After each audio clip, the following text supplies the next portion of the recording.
So really what we're trying to do here is to support smallholder farming and agriculture all over the country. Right, and yesterday we looked at our pink pepper sourcing, and I heard about a story about a woman whose life has been completely changed through sourcing pink pepper. Yeah. So we've changed our plans. You booked a flight last night with just hours notice. Yep. And we want to meet her. We want to understand what compact sourcing means to her and her family.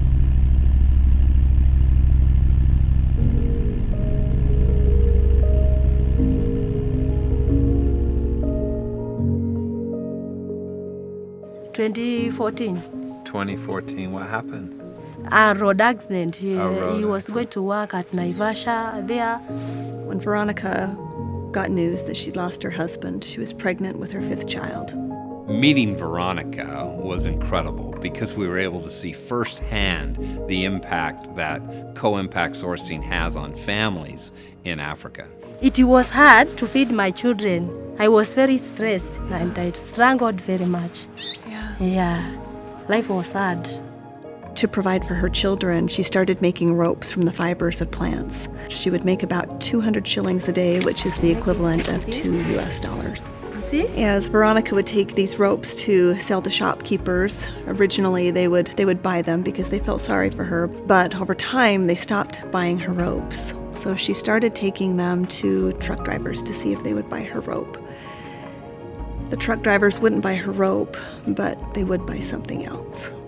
And she found herself having to give away her dignity and her respect in the only way she had to provide for her children. Veronica and Lucy were friends. They had a common bond because they had both lost their husbands.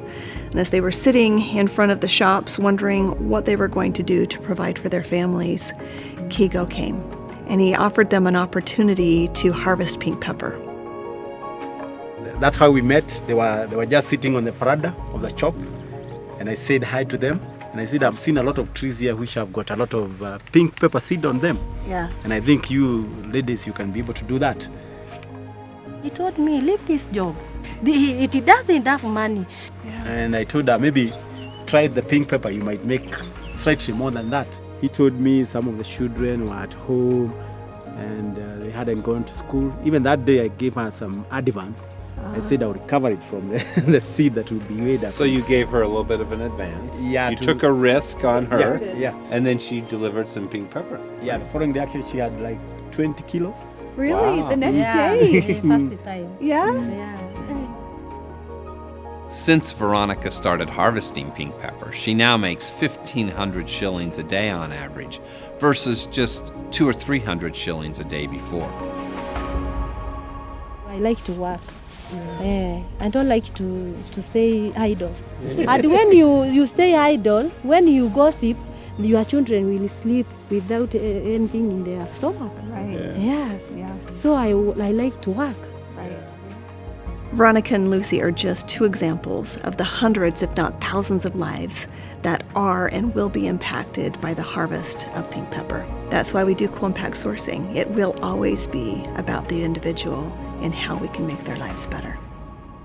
That job is good because this time I afford to rent, I afford to eat, I afford to cover my children, my family. That I thanks for Mr. Kigo, and I thanks for you all.